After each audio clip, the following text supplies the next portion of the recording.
Et avec Marc, un jour, devant moi, il y a un mec qui dit à Marc ah bah dis donc Marc, t'as investi dans une boîte, il paraît que c'est une fille, la CEO. Alors j'étais là, je dis ouais, c'est moi, une question, enfin...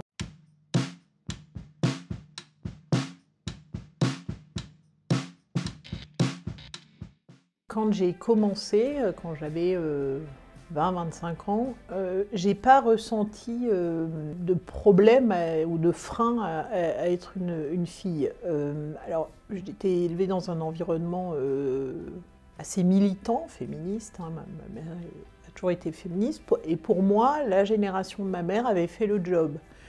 Et donc, j'ai jamais ressenti ça. Dans le monde académique en plus, où j'ai quand même évolué quelques années, on ne le ressent pas dans les premières années. Malheureusement, hein, quand ça avance, on voit aujourd'hui que les profs, les gens qui ont des HDR, il y a beaucoup plus de garçons que de filles. Donc, c'est pas un monde, le monde académique n'est pas épargné par les problèmes de gender equity. Mais moi, je ne m'en rendais pas compte à cette époque-là, et c'est vrai que j'ai avancé, et puis le monde de la tech, le monde du digital, c'était un monde tout neuf, donc c'était un monde de gens passionnés, que ce soit des filles, des garçons, on était peu nombreux, et c'était un monde tout neuf, donc je n'ai pas ressenti cette problématique de gender equity au début de ma vie, on va dire, professionnelle.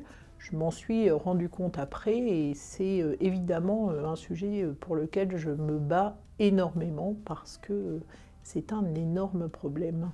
Moi, je me suis rendu compte, alors il y a eu quelques moments comme ça où je me suis dit, quand on a fait l'introduction en bourse, donc on est devenu une boîte cotée en 2006, à l'époque on était 3 femmes présidentes de boîtes cotées en France. Je me suis dit, là je me suis retournée, je me suis dit on n'est pas nombreuses quand même, quoi. Hein, donc ça a quand même été un truc, je me suis dit c'est bizarre quoi, comme chiffre.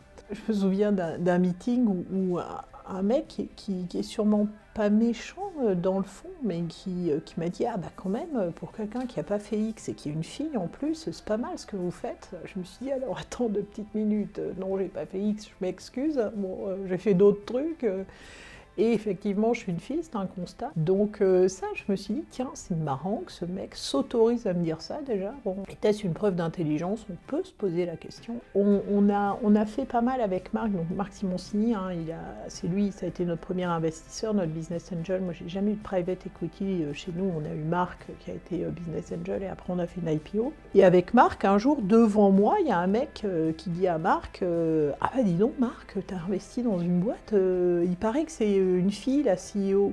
Alors j'étais là, je dis ouais, c'est moi, une question. Enfin, et Marc se retourne vers le mec et lui dit bah ouais, mais tu vois, j'avais pas remarqué en fait que c'était une fille. Alors le mec il regarde, et puis Marc il dit mais t'es con ou bien? Enfin ouais, c'est une fille. Et alors?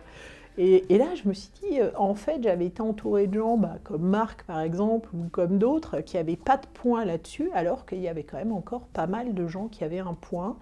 Ce qui, pendant longtemps, m'a paru surréaliste, en fait.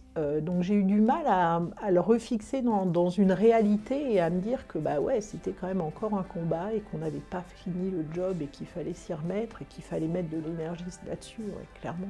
On est à parité totale, on a ce qu'on appelle maintenant le Gender Equity Index de 97 sur 100 cette année, on est à 96 sur 100 les 2 années précédentes.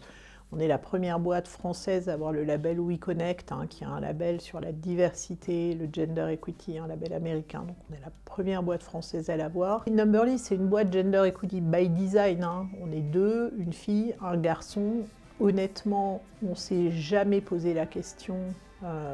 C'était absolument naturel et c'est la même chose pour mon associé. Pour moi, c'est avant tout, avant d'être un problème éthique, c'est un problème de performance, c'est un problème de qualité dans la constitution d'une équipe. Bien sûr que c'est quelque chose qui est by design au sein de mon groupe. Et c'est vraiment, on parlait de cadre un peu avant, c'est vraiment un cadre qui n'est pas discutable. C'est-à-dire qu'on peut discuter de plein de choses, mais par contre, le fait que les femmes et les hommes aient les mêmes chances et qu'il y ait un respect absolument total entre les genres, j'ai aucune tolérance de n'importe quel dépassement de ligne.